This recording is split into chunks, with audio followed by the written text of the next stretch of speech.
Welcome to Unlocking with Mark Tullius, your source for horror, sci-fi, suspense, and all things violent.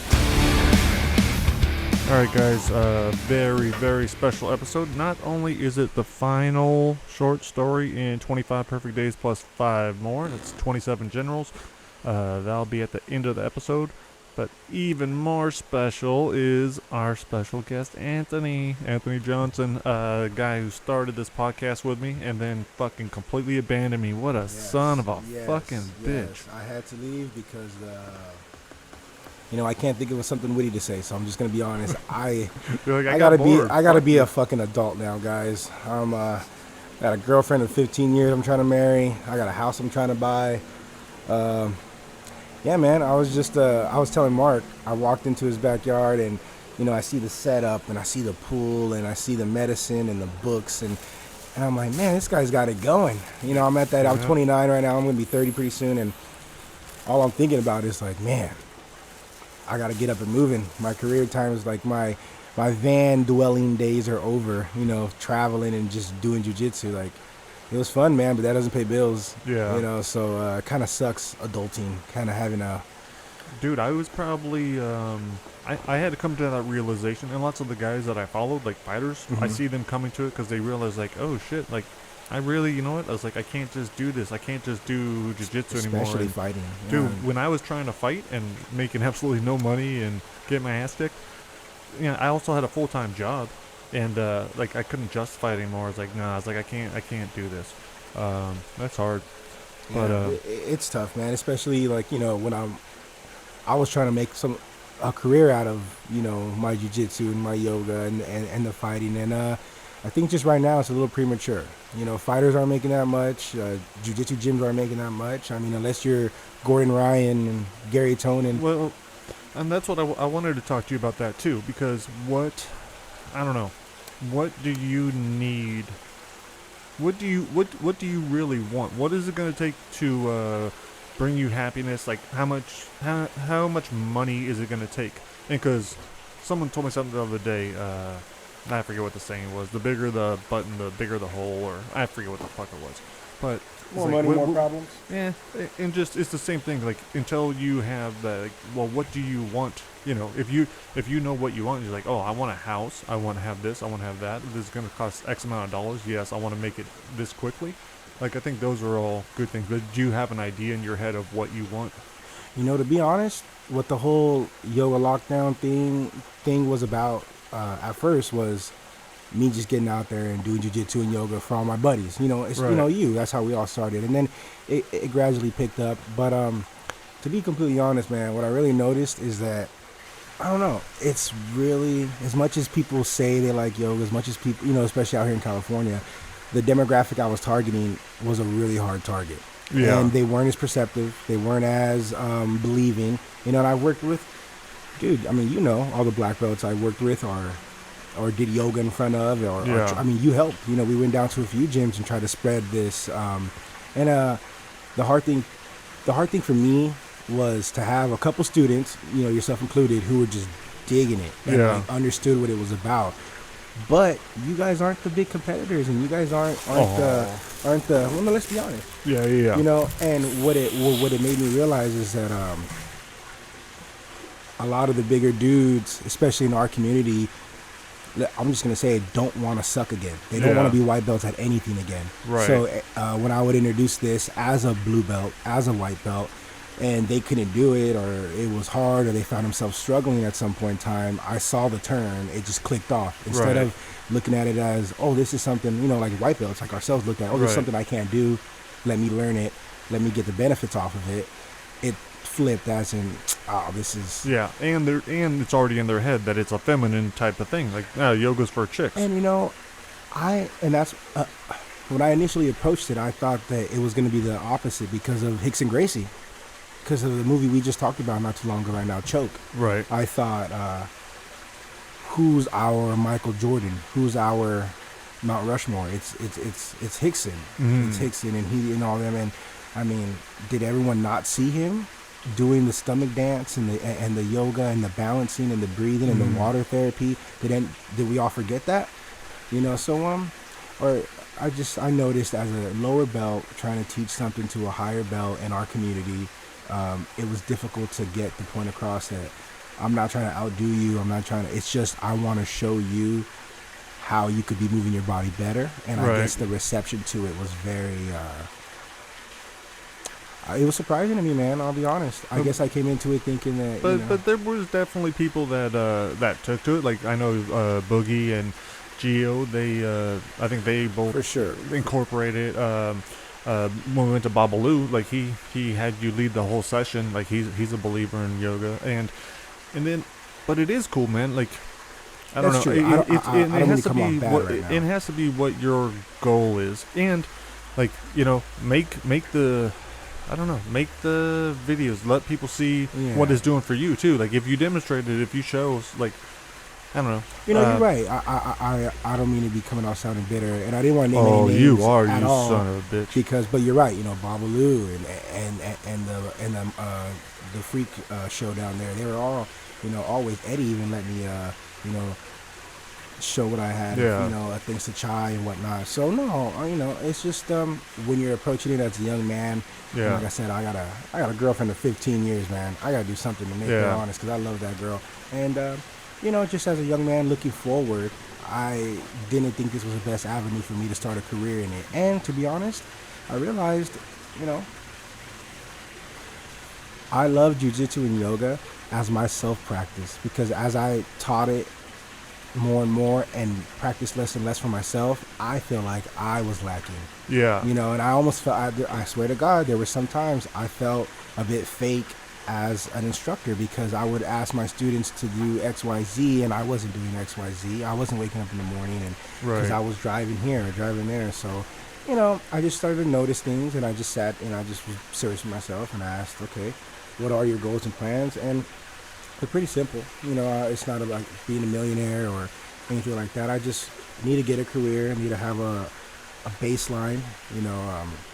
I don't want to say I wasted my time in the military, but I dropped bombs. There's no civilian job where you can drop bombs. So those 4 years for me were just Yeah, but again, they've taught you tons of shit, man. Taught me tons of shit, and it looks great on a resume. It looks great. You put Marine Corps on a resume.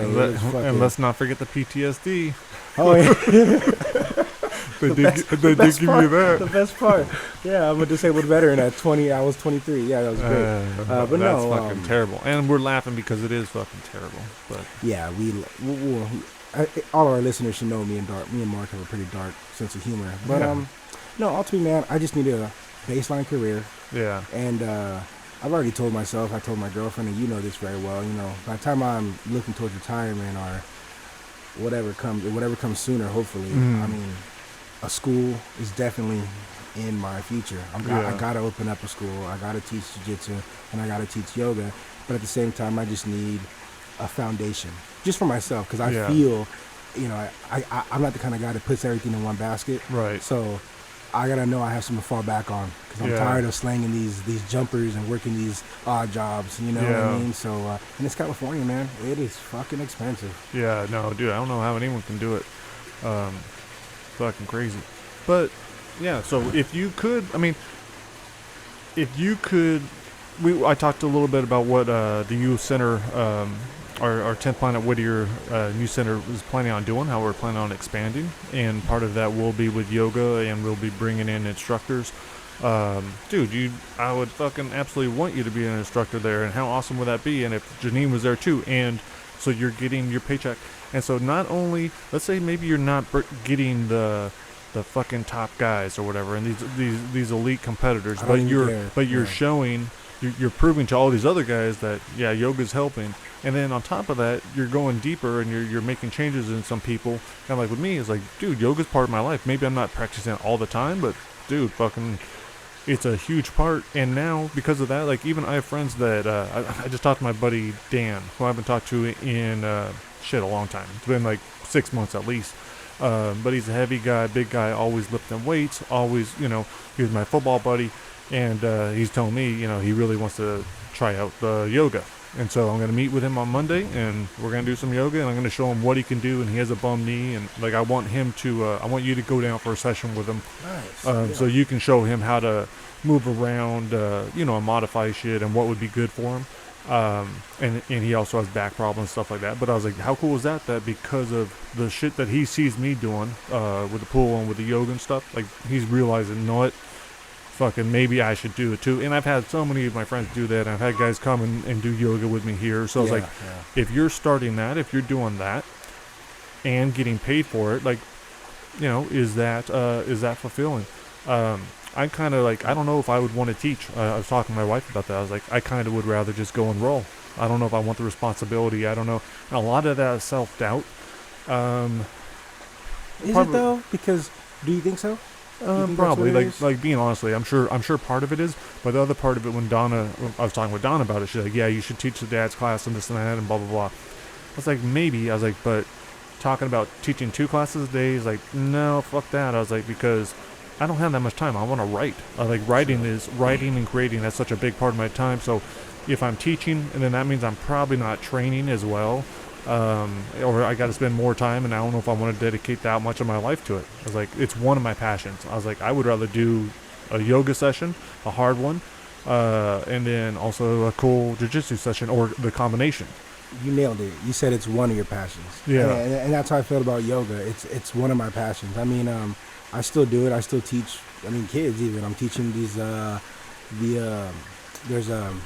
God, I can't. I'm spacing on the name right now. Boost Training Center down in Corona. We actually met the owner. His name was Ray. Yeah, my buddy Ray. Extremely awesome guy. Yeah. So he's got a bunch of kids that are pretty good athletes looking to do something in high school, and I go down there and do some yoga with them, and it's fulfilling to at least show the young dudes like, hey man, take care of your body. And you can do this. You can do ABC.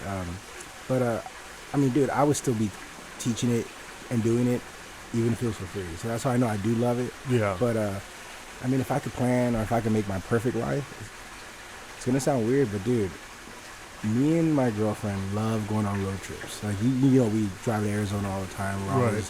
So like, man, I've been watching these YouTubers, dude. And there's this one couple, is Gone with the Winds, young married couple. Started off living in a travel trailer or RV, and then they live on a freaking boat now.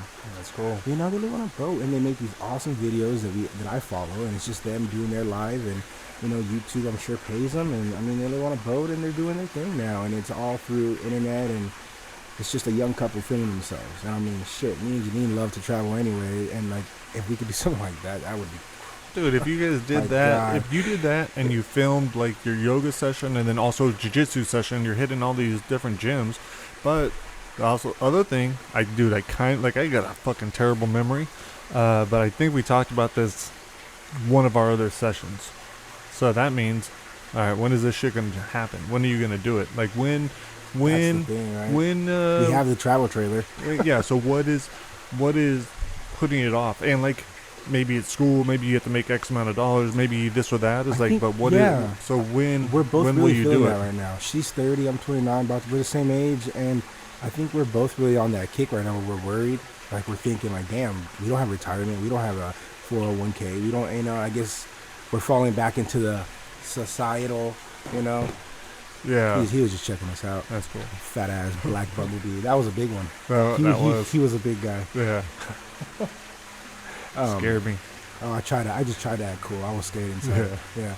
I could tell. But I think we're feeling it. As older millennials, we're kind of like, fuck, man. So do this. So like right before we open up our new place, maybe you do a small version of it. Maybe you do like a 2-week version where you're just gonna go up the coast and you're gonna film it, and you're gonna film going up the coast, and you're going to do the yoga, and you're going to be doing the jits, and you're going to stop and train at all these awesome fucking places. Which is should have already done. And then you're going to come back, and then you guys both start teaching at our place, and she does the sugaring or whatever else, and you're going to be like, yeah, we could make buy on this, and then we're going to start doing privates, and then we're going to start building this shit, and we have a guaranteed paycheck. Dude, believe me, bro. I mean, get to hang out over here. She's supposed to, she's taking her test to become an ultrasound tech. I'm doing welding. These aren't careers that we're like passionate excited about. to spend 20 years in. It's Yeah. not that. It's the fact that, hey, maybe we only spend 2 to 3 years. Maybe we only spend nothing. Maybe I become a private contractor because I got the van. Yeah. You know, put a welding machine in there and make my money, and then so we're totally open. I Dude, mean, that's awesome. and you know how we feel. We're not. Who knows if we're gonna have kids or not? We're kind of. Right. I don't know. So it doesn't take a lot. It's not like we need to make $100,000 a year. No, Right. not at all. You know, I mean, right now we're living in a modest travel trailer that we chose to live in, and you know, I was living in a van. You know, we had it. Yeah. We were Costa Mesa doing the thing, but it gets old, and I don't want to fall into that thing where you start chasing the Joneses and trying to keep up with them, and then you get, you know, and I see it, and I don't want it, but this is California, this is the United States. At the same time, most people put those 8 hours in, and if you're not putting at least a few of those in, you're not gonna live out here. Yeah. So I don't know, dude. And also, I think it is kind of interesting, like, so much of my life, I wanted stuff. Like, when I was a kid, I realized, like, we didn't have shit, and I was ashamed of my parents' car, dude. I didn't want to be in that car, and, like, it probably wasn't that terrible, but, dude, for whatever reason, like, I hated everything, man. I was, like, almost ashamed. And then it took me a long time to build up, and, like, to finally, and now have this, and now I realize, it's fucking things. It's things. Who gives a fuck about my car? Like, I don't care about my car. I'm glad, whatever. Like, I'm happy I could have a pretty cool car, but if I didn't, dude, I want to get rid of this and have a little cabin. Like, I don't give a fuck. It's a house. It all this shit's unimportant. dude, and I think that's why me and you really click as buddies, because I mean, shit, you were one of the main dudes that inspired me, or that not inspired me, but like pushed me to go do the van life. You're like, fuck That's it. cool. You're like, do it, dude. You know, I forgot about that. and for an older guy to, you know, who has a beautiful home, and for him to say, it's not that, no, I'm like, yeah, cool, you know, Yeah. and then living the yoga life and trying to be minimalist, you know, it all just matches, dude. All we want is a nice one story with room for a chicken coop, dude. I just want some chickens. I want to be able to shoot my bow. So Yeah. maybe a little bit of land, I guess.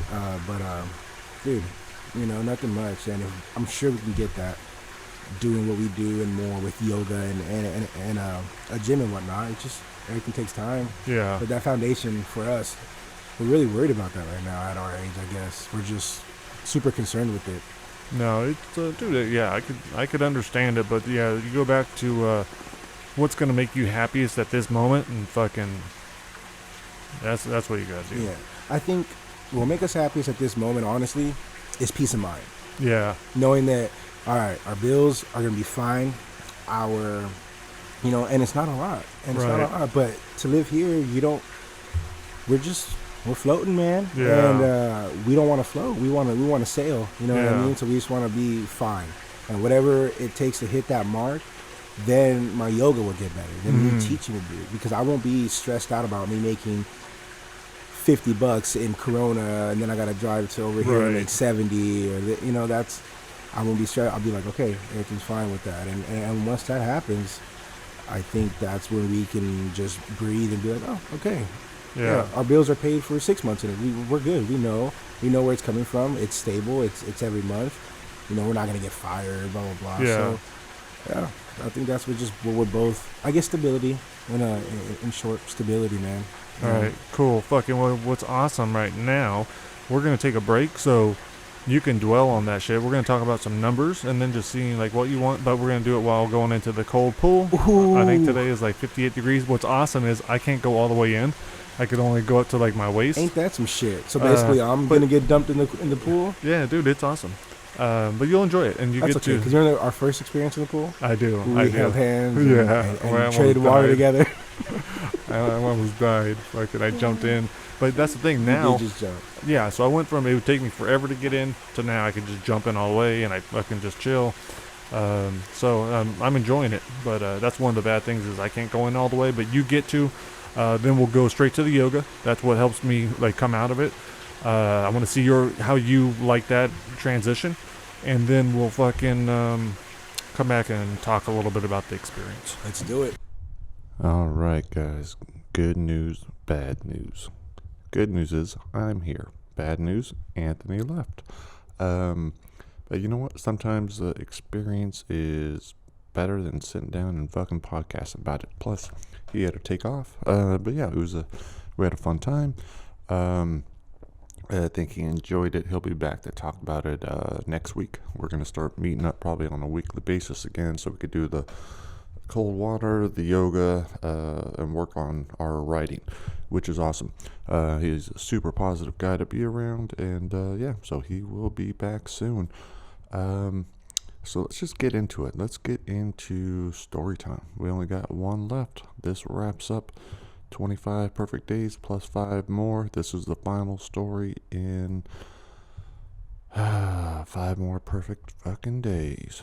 So until I write the next one. I've played around with continuing this story, and I still might put that out. I might do a Try Not to Die in 25 Perfect Days. I'm not sure exactly what will happen, but I do have a feeling that this world is not over. But for now it is. So let's say that this is the final story until the next one comes about.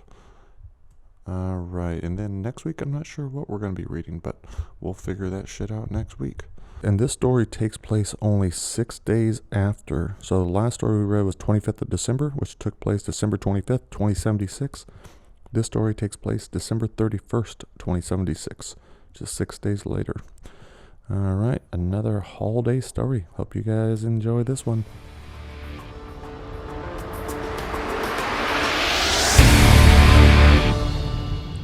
"27 Generals, December 31st, 2076. Prior to the liberation, Jordan Longley had never been on a transport. Now she practically lived on one, about to finish her 50th sortie in the last 6 days. She was supposed to be on her honeymoon with Matthew, but there could be no time off. Instead of lying on the beach sipping cocktails, she was fortifying her husband's army. The light armored bus rumbled through the deserted, trash-strewn streets of the district. Jordan rode shotgun, on the lookout for potential recruits, as images from the past week flooded her mind. A slow-motion slideshow of the people she'd killed, the ones she couldn't save. Some were controllers, but most were citizens wearing their silver and black. A lot of them just kids. The memories Matthew couldn't modify. Jordan sat up straight. She checked the streets, re-gripped her plasma rifle. Elias, a disciple-turned-driver, said, "Everything cool?" "Yeah, we're good. Nothing on my side." "One more sweep. This is it for today. Then home." Good. But Jordan had learned not to get her hopes up. They'd started with 36 generals, and had already lost a fourth of them. And even if they made it back to the City of Lights, there was no telling where Matthew would send them next. Each district crawled with loyalists who were prepared to die. They drove into the shadow of Interblock 4, which had been built bigger and badder in its resurrection. The message to the terrorists: "You will never win." It was a message the loyalists heard loud and clear. On her first sortie in Block 53, Jordan had been stupid enough just to walk through the front door. She found a group of men claiming they wanted to join. They recognized her immediately, went after the price on her head. If it hadn't have been for Elias, she'd never have made it out. Elias was all business. Elias was all business, his dark eyes darting between the road and the screens. He was 18 like Jordan, and had been in the same camp, but they rarely talked. Not about him saving her, not about what she did to the preacher, not about Savannah, Elias's live-in, who became one of the rebellion's first casualties when he caught her attempting to report them. The transport slowed to a crawl as it approached the intersection, a practice they started after the first ambush attempt. Elias pointed out Jordan's window, down the shadowed road to the block's main entrance. "Something's going on down there," he said. Even with her upgraded vision, Jordan couldn't see more than a few hundred feet. She turned to the transport screen and tapped into the block's cameras, stopped when she got to the group of people gathered around the benches just outside the entrance. They appeared to be shouting. Jordan turned on the speakers in her helmet. Frightened voices filled her ears. These people needed help. Look, Elias. We have to get them. Elias pointed to the route pulsing on the dash. No, we're steering clear of this. Jordan tapped the side of her helmet. I hear them. They need help. Elias shook his head. We don't have enough room, and we have orders. Jordan saw there were too many people and not enough men, the ones Matthew wanted as warriors. But she also heard a baby, a mother pleading for a ride. Screw the order. We'll get as many as we can. Jordan hit the e-brake, and the transport jerked to a halt in the middle of the intersection. What the hell, Jordan? We'll be in and out. Elias scrolled through the camera feeds. 3 miles of Block 4 on the left, a strip of grass and the aqueduct on the right. Nothing appeared out of the ordinary except the 24 citizens crowded around the benches. All right, but this is on you. Jordan got up and grabbed the handle of the cockpit door. We swing by, load them up, in and out, just like that. It'll be tight, but we'll be fine. Elias shook his head but waved her out. Hurry up. Jordan lowered the visor on her helmet and entered the back of the transport. She didn't know any of these men, didn't want to give them any temptation. Every seat was taken. 32 males, as young as 10, as old as 30. A few sat up straight, most of them white as ghosts. I need 5 men that know how to use a rifle. 7 raised their hands. Jordan took them all, brought them to the rear of the bus and passed out the weapons. I want the 3 of you covering this door, and you 3 covering the front. Open fire at serious threats. Be wary of anyone in silver or black. Jordan pointed at the man with the bushy mustache. You're with me. You help any stragglers. Rush everyone in. Everyone nodded their heads like they knew what they were doing. She told them, get set. Next time we stop, the doors will pop open. You protect this transport. Jordan returned to the cockpit, closed the door behind her. Elias waited until she was back in her seat. I don't like this. Jordan nodded down the street. Noted. They had gone close to a mile when Jordan could make out the citizens waving their arms by the benches. Jordan lowered her audio, muffling the screams in case shots were fired. None of these citizens wore silver or black. They were jumping up and down, arms flailing. Jordan opened the door, stopping suddenly when she saw the woman with the baby. The woman was violently shaking her head no. Something was definitely wrong. Jordan said, Get us out of here. What? We're here now. Just go. Elias looked beyond the benches and his eyes widened. Oh shit. He punched the accelerator and headed for the end of the street. The first missile blasted the bench. Body parts thudded against the side of the transport. Jordan lost hold of her rifle just as the second missile struck the ground in front of them. Elias angled for the middle of the street as they picked up speed. Something hit just outside the block's entrance. As the transport drew closer, Elias asked what it was. It wasn't a missile. Jordan turned up her audio. The plummeting screams and blam! A child smashed onto the windshield. Bodies rained down. Cries interrupted mid-scream as flesh splattered the street and smacked the transport. Jordan checked the cameras that viewed the back of the transport, saw there were only a few dents in the roof. Most of the recruits sat gripping their seats, but her 7 stood by the doors, guns ready. Jordan activated the intercom, said, It's gonna be okay. Matthew came over the connect. Get out of there now. They're filing in from the back. You have less than 2 minutes. Jordan thought, They need us. We can't just leave. Matthew said, Elias, get off that street. Immediately. That is a direct order. Jordan looked out the window. A line of men stood along the block's roofline. They stood on the ledge with their hands up. Controllers appeared, moved in and fired. The men plummeted, became one with the street. Elias kept his speed, headed for the end of the block. Elias, stop. We can't let this happen. No way. Orders. Jordan clicked off her connect, put her gun to his head. Stop now. Jordan, don't do this. They're running them off the roof. Take me to the entrance. Elias told her that'd be suicide. A wide-eyed boy thudded 5 feet in front of them. Elias swerved, but they still felt the crunch. Jordan, get out of there! Matthew must have overridden her connect. He'd never sounded so frightened. It's a trap! Jordan paused, took her gun off Elias. They had already lost several transports, the controllers torturing every survivor, making a game show out of it, guessing how long a person would make it before ending their own life. As much as she wanted to help the people on the block, she had a duty to protect those already in her care. Something thwacked against the roof, collapsed it. Screams exploded from the back. Elias turned the wheel hard and got the transport as close to the grass as possible, bodies flinging forward and landing a few feet in front of them.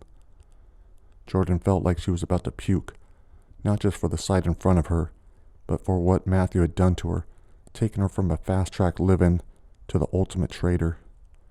Elias said, "Jordan, up ahead." The end of the street was plugged with vehicles, men pointing their weapons at the transport. A flood of armed citizens poured from the block, the flashing lights of controlling force agents flying up behind them. Jordan told Elias to head for the fence separating the street from the aqueduct. Elias said, "We won't make it." The vehicles up ahead were stacked 5 deep. No way they'd bust through. "Over the fence." Elias turned the wheel, popped onto the grass, blasted through the chain link. The edge of the aqueduct was a few feet away, the tires spinning in the mud as Elias tried to correct. The transport shot forward, its back wheel still spinning, drifting over the edge. Elias gave up the wheel and covered his face. Jordan held onto the dash. The transport busted through the railing, slid down the concrete, and slammed onto its side in the sludge. The windshield had cracked, and Jordan kicked it out on her second try, foul blackness pouring into the cab. Elias unbuckled and splashed down beside her. Jordan told him, "Take them out the other end. Don't stop." Jordan clicked on the intercom and commanded her 7 to gather everyone at the back. She told Elias, "You lead these people out." "You're coming with us." "No. Tell Matthew I'm sorry." "Jordan, no. Retreat as one down the aqueduct. That is an order." A wave of opposition crested the hill. They were mostly citizens, only a couple cyborg controllers. Matthew had warned her that not everyone would accept change. To some they'd only created a martyr when they killed the preacher, a saint when she'd ripped out his eyeball to access the armory. Jordan now saw the reasons why. For many, life in the blocks was only worse. It had only been 6 days and already there were food shortages, riots, corpses rotting in the streets. The news replayed the new preacher's ordination in D.C., an unknown kin brought forth by the controllers, the chosen one who'd crushed the loathsome rebellion. Jordan raised her plasma rifle. "Do not come any closer, I'll shoot." The opposition opened fire first. Jordan hid behind the transport, chucked a plasma charge. A blue light ripped across the hill, temporarily immobilizing both the cyborgs and the people. As Elias and the recruits slogged through the aqueduct, Jordan blasted the cyborgs, watched them spark and collapse. Elias and the recruits still had 100 yards to the wall, but the immobilizing effects of the charge would only last another 5 seconds. Jordan reached inside her jacket and squeezed her one and only disruption grenade. Last resort, Matthew had told her. She'd expected it to be heavy, considering what it was capable of, but it was so light she feared she'd crush it like an egg. She peered around the side, saw the final traces of the blue light. A cyborg was already raising its pistol. Jordan pressed the detonation code with her thumb. 3 seconds. She looked back at Elias and the others crawling through the grate. "Jordan, please. Come on, we'll go on our honeymoon. Don't do this." "I hate the beach." "You can still run." "No, I can't." Jordan heaved the grenade, watched it arc through the gray sky and land in the middle of the crowd. She stepped out from behind the transport, ready for everything to end, when a stream of children, dressed in the colors of the way, sprinted through the crowd, so young and filled with rage. Oh, God. Thanks for listening to Unlocking with Mark Tullius. If you enjoyed the show, please subscribe and tune in next week. If you dare.